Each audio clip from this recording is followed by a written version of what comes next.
तो हेलो बच्चों, चालू करते हैं इंडक्टिव इफेक्ट। और ये जीओसी का बहुत इंपॉर्टेंट टॉपिक है, ठीक है। बहुत सारी एप्लीकेशन हैं, stability of carbocation, stability of carbon ion, stability of free radicals, acidity basicity में बहुत इंपॉर्टेंट इसका रोल रहता है, ठीक है। तो बिना टाइम वेस्ट किए चलो चालू करते हैं। फॉर एग्जांपल एक कार्बन कार्बन की चेन है और उसमें कोई एलिमेंट लगा हुआ है एक्स। हमेशा याद रखना है जो ये इंडक्टिव इफेक्ट होगा वो अराइज कब होगा, जब आपका क्या हो, इलेक्ट्रोनेगेटिविटी डिफरेंस हो। अब आपको पता है कोई भी जो इलेक्ट्रोनेगेटिव एलिमेंट होता है, फॉर एग्जांपल आप फ्लोरीन ले सकते हो, क्लोरीन, ब्रोमीन, आयोडीन, ठीक है, या आप ऑक्सीजन, नाइट्रोजन, सल्फर, ये सारे के सारे जो इतने भी एलिमेंट है इलेक्ट्रोनेगेटिव एलिमेंट है। और इलेक्ट्रोनेगेटिव एलिमेंट की प्रॉपर्टी होती है वो क्या करता है, शेयर्ड पेयर ऑफ इलेक्ट्रॉन को अपनी तरफ खींचता है, ठीक है। तो फॉर एग्जांपल यहाँ पे कोई अगर इलेक्ट्रॉन पेयर रखा हुआ है तो ये एक्स क्या करेगा, अपनी तरफ उसको अट्रैक्ट करेगा। तो यहाँ पे क्या होगा, हल्की सी इलेक्ट्रॉन की शिफ्टिंग होगी, partial displacement of electron density. ये नेगेटिव चार्ज हो जाएगा क्योंकि इसके पास इलेक्ट्रॉन आ रहे हैं और ये इलेक्ट्रॉन डोनेट कर रहा है, तो इसके ऊपर क्या हो जाएगा, हल्का सा पार्शियल पॉजिटिव चार्ज हो जाएगा। क्योंकि एक्स बिल्कुल इस सी के जस्ट साइड में लगा हुआ है तो सबसे ज़्यादा इफेक्ट इस नेबरिंग कार्बन पे पड़ेगा और बाकी के जो कार्बन पे जो इसका इफेक्ट होगा वो बहुत कम होता जाएगा। जैसे जैसे डिस्टेंस बढ़ता जाएगा इस इलेक्ट्रोनेगेटिव एलिमेंट का बाकी चेन पे जो इफेक्ट है वो भी क्या होता जाएगा, कम होता जाएगा। फॉर एग्जांपल यहाँ पे जो डिस्प्लेसमेंट होगी आपकी, इस पे जो इफेक्ट आएगा बहुत कम आएगा, इस पे उससे कम आएगा और इस पे सबसे कम आएगा, ठीक है। तो डेफिनेशन क्या हो गई आपकी इंडक्टिव इफेक्ट की, it is the partial displacement of electron density towards more electronegative element and it operates through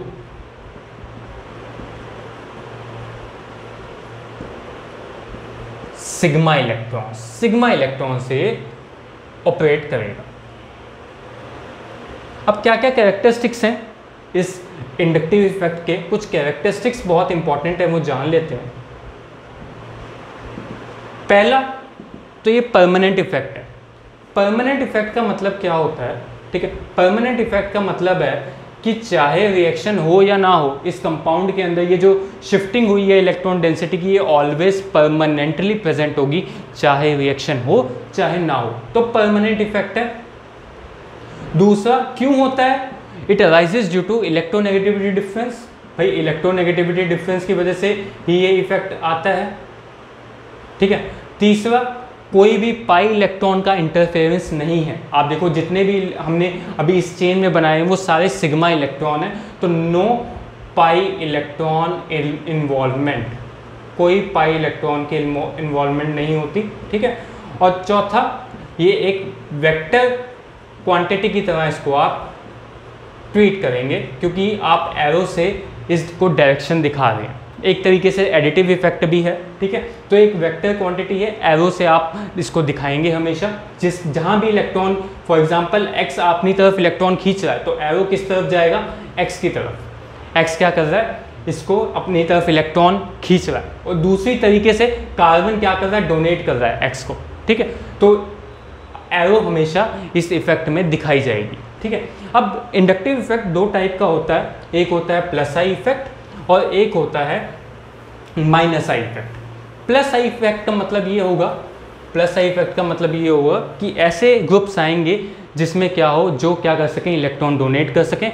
minus I effect वो ग्रुप होगा जिसमें क्या होगा, इलेक्ट्रोनेगेटिविटी डिफरेंस कार्बन से ज़्यादा हो और वो कार्बन से इलेक्ट्रॉन खींच ले, इलेक्ट्रॉन विड्रॉइंग ग्रुप।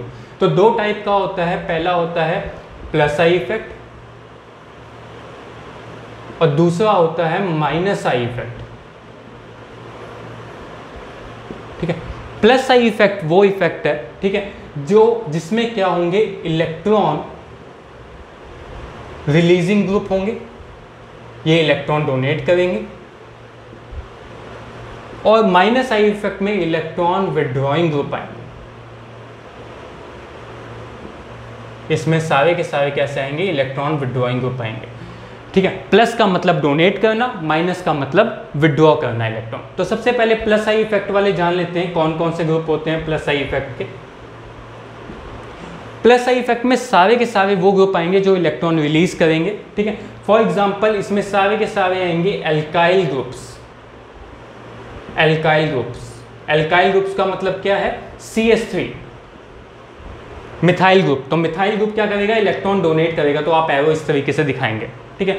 आप इथाइल ग्रुप को दिखाना है C2H5, तो एरो ऐसे दिखाएंगे, ठीक है। आप प्रोपाइल दिखाना चाहते हो तो C3H7, तो प्रोपाइल ग्रुप इस तरीके से ऑपरेट करेगा।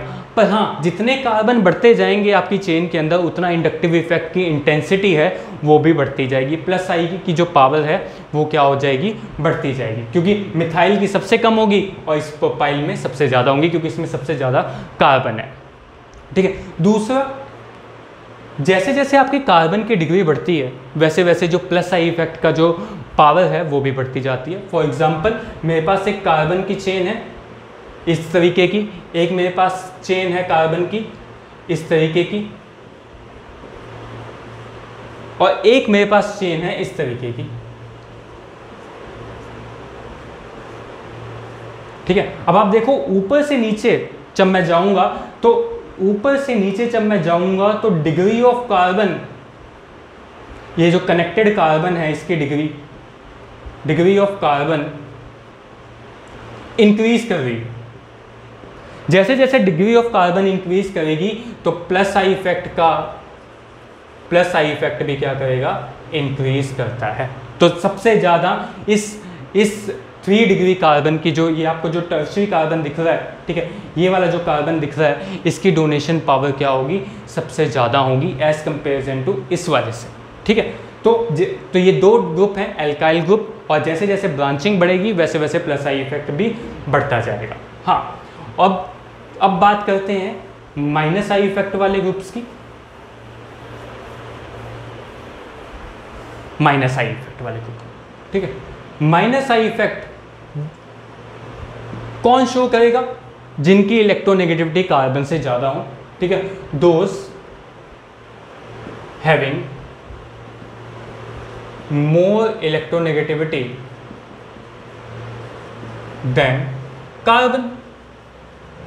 इसका मतलब क्या हो गया, जितने भी आपके हैलोजेंस हो गए, क्लोरीन हो गया, ब्रोमीन हो गया, आयोडीन हो गया, फ्लोरीन हो गया, आपका ऑक्सीजन हो गया, सल्फर हो गया, ठीक है, आपका नाइट्रोजन हो गया एंड एक्सेट्रा। ऐसे जितने भी एलिमेंट है जिनकी इलेक्ट्रोनेगेटिविटी कार्बन से ज़्यादा है वो सारे के क्या करेंगे, कार्बन से इलेक्ट्रॉन डेंसिटी विड्रॉ करेंगे, ठीक है। अब जैसे जैसे फॉर एग्जांपल, हाँ, सबसे पहले जैसे जैसे आपकी नंबर ऑफ आपने इलेक्ट्रोनेगेटिव एलिमेंट बढ़ेंगे किसी भी चेन में तो माइनस आई इफेक्ट क्या हो जाएगा, इंक्रीज करता जाएगा। फॉर एग्जांपल एक कार्बन है जिसपे एक फ्लोरीन लगा हुआ है, एक कार्बन है जिसपे 2 फ्लोरीन लगे हुए हैं, और एक कार्बन है जिसमें 3 फ्लोरीन लगे हुए हैं।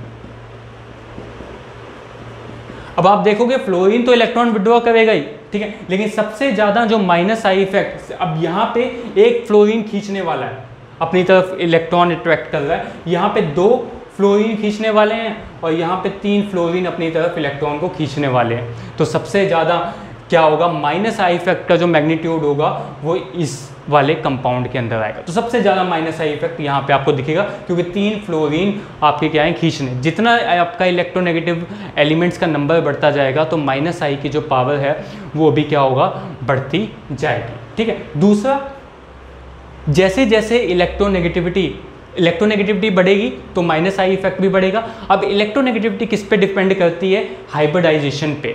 और हाइब्रिडाइजेशन किस पे डिपेंड करती है, परसेंटेज एस कैरेक्टर पे। तो दूसरा, if percentage s character increases, electronegativity increases, then minus I effect also increases.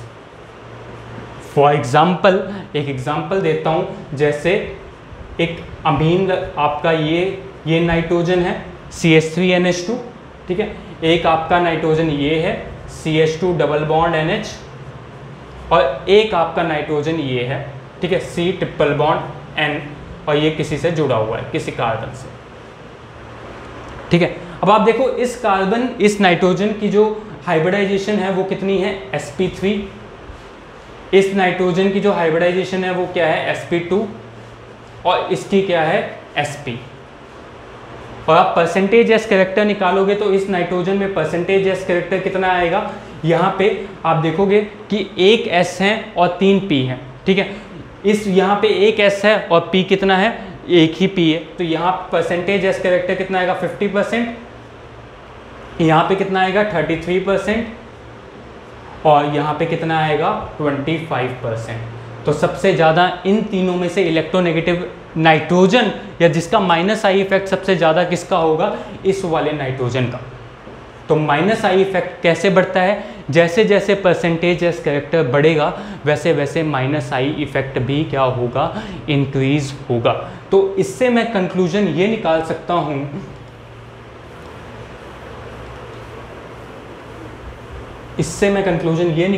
हूँ, तो अगर मेरे पास कोई sp3 नाइट्रोजन है कहीं कनेक्टेड है, तो उसका जो माइनस आई इफेक्ट होगा वो किससे ज़्यादा होगा, ठीक है, किसी भी sp3 कार्बन से। ठीक है, कोई भी sp नाइट्रोजन है तो उसका जो माइनस आई इफेक्ट है वो किससे ज़्यादा होगा, sp2 नाइट्रोजन से, और इसका किससे ज़्यादा होगा, sp नाइट्रोजन से। ठीक है, तो जितनी ज़्यादा आप इलेक्ट्रोनेगेटिविटी बढ़ाते जाओगे वैसे वैसे माइनस आई इफेक्ट का जो मैग्नीट्यूड है वो बढ़ता जाएगा। हाँ, लेकिन कभी एक बहुत इंपॉर्टेंट रूल है माइनस आई इफेक्ट में, अगर कोई इलेक्ट्रोनेगेटिव एलिमेंट पॉजिटिव चार्ज रख जाए, ठीक है, जैसे ऑक्सीजन या नाइट्रोजन में से कोई ऐसा एलिमेंट है जो पॉजिटिव चार्ज रख जाए, दोनों में से कोई भी, तो वो strong minus I effect show करते हैं। ठीक है, आप लिख सकते हैं कि जो इलेक्ट्रोनेगेटिव एलिमेंट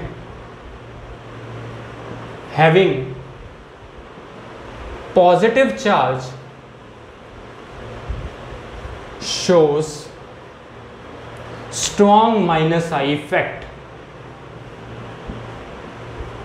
एग्जाम्पल मैं आपको दे दूं, अगर ऑक्सीजन के ऊपर पॉजिटिव चार्ज आ जाए, एक तो ऑक्सीजन पहले से ही इलेक्ट्रोनेगेटिव, अगर उसके ऊपर पॉजिटिव चार्ज आ जाए तो बहुत strong minus I effect show करता है। फॉर एग्जांपल कोई ऑक्सीजन है, इसके ऊपर अगर पॉजिटिव चार्ज आ गया, ठीक है, अगर इसके ऊपर कोई पॉजिटिव चार्ज आ गया और ये sp3 है,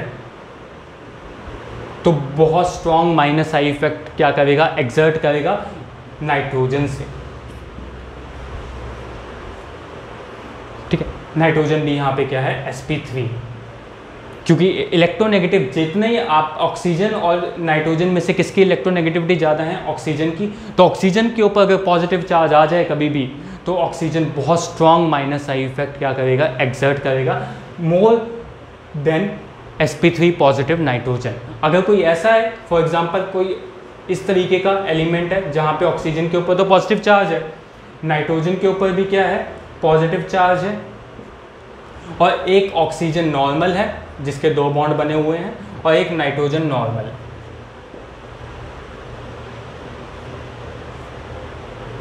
ठीक है, तो ये, तो इनमें माइनस आई इफेक्ट सबसे ज़्यादा किसका होगा, सबसे ज़्यादा ऑक्सीजन वाले का, क्योंकि इलेक्ट्रोनेगेटिव एलिमेंट है, उसके ऊपर पॉजिटिव चार्ज आ गया, फिर आपका नाइट्रोजन का, फिर नॉर्मल ऑक्सीजन का, देन नॉर्मल नाइट्रोजन का। तो ये माइनस आई इफेक्ट का ऑर्डर होगा।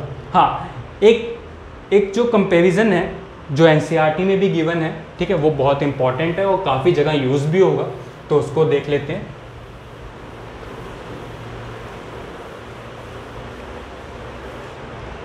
फॉर एग्जाम्पल, एक मेरे पास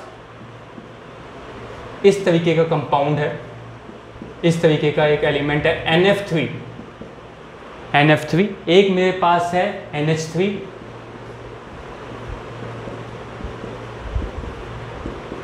ठीक है, और एक मेरे पास है Na। ठीक है, अब आप देखो नाइट्रोजन के ही तीनों आपके जो तीनों ग्रुप हैं वो नाइट्रोजन के हैं। फ्लोरीन नाइट्रोजन, एक तो पहले से ही पॉजिटिव चार्ज है, ऊपर से 3 फ्लोरीन खींचने वाले लगे हैं, तो very strong minus I effect NF3 plus का। फिर आपका नाइट्रोजन पॉजिटिव चार्ज है, देन हाइड्रोजन लगा हुआ है। अब हाइड्रोजन इतना ज़्यादा इलेक्ट्रॉन विड्रॉ नहीं कर पाएगा क्योंकि नाइट्रोजन ही ऑलवेज पॉजिटिव चार्ज है, आपका हाइड्रोजन तो इलेक्ट्रॉन खींचता ही नहीं इतना। और इधर आओगे नाइट्रोजन, ऑक्सीजन, नाइट्रो ग्रुप, तो इन तीनों का जो कंपैरिजन है वो ये NF3 का सबसे ज़्यादा इफेक्ट होता है, फिर NH3 का, फिर NO2, ठीक है। तो ये आपका कंपैरिजन NCERT में भी दिया हुआ है। एक तो नाइट्रोजन के ऊपर पॉजिटिव चार्ज होने की वजह से वो strong minus I effect show करता है, और अगर कोई इलेक्ट्रोनेगेटिव एलिमेंट नाइट्रोजन से जुड़ जाए तो बहुत, और उसका जो इफेक्ट हो जाता है वो और ज़्यादा बढ़ जाता है। तो ये एक कंपैरिजन आगे आपको हेल्प करेगा, आगे की वीडियोस में हम जब एप्लीकेशन पढ़ेंगे तो कंपैरिजन आएगा। एक कंपैरिजन और आता है जो प्लस आपका प्लस आई इफेक्ट से है। फॉर एग्जांपल कोई इस तरीके का कंपाउंड है, कार्बन के ऊपर ट्रिटियम लगे हुए हैं, कार्बन के ऊपर ड्यूटेरियम लगे हुए हैं, ड्यूटेरियम ट्रिटियम आपके क्या हैं, आइसोटोप्स हैं, और कार्बन के ऊपर हाइड्रोजन लगे हों। अगर मैं आपसे पूछूं कि ट्रिटियम, ड्यूटेरियम और हाइड्रोजन में से सबसे ज़्यादा डोनेटिंग कौन होगा, ठीक है, तो आपका जो ऑर्डर होगा, जितना ज़्यादा हैवी आइसोटोप होता है उसकी डोनेशन की जो पावर है उतनी बढ़ जाती है। तो जो ट्रिटियम होगा उसकी कैपेबिलिटी क्या होगी, ज़्यादा होगी डोनेट करने के electron as comparison to hydrogen. क्यों? क्योंकि जो हैवी आइसोटोप होता है वो क्या करता है, वो उनके अंदर जो बॉन्ड वाइब्रेशंस होती हैं वो कम होती हैं, वो अपनी जगह से कम हिलता है। इसकी वजह से क्या होता है, डोनेशन की जो पावर है वो इंक्रीज़ होती है। तो आई होप आपको इस लेक्चर में इंडक्टिव इफेक्ट और उसके जो आपके टाइप्स हैं वो समझ आए होंगे, ठीक है। अगली वीडियो में हम बात करेंगे कैसे इस इफेक्ट को अप्लाई कर सकते हैं स्टेबिलिटी ऑफ कार्बोकैटायन में, स्टेबिलिटी ऑफ कार्बो आनायन में, and stability of free radical में। प्लीज़ वीडियो को लाइक करें, सब्सक्राइब करें, एंड थैंक यू।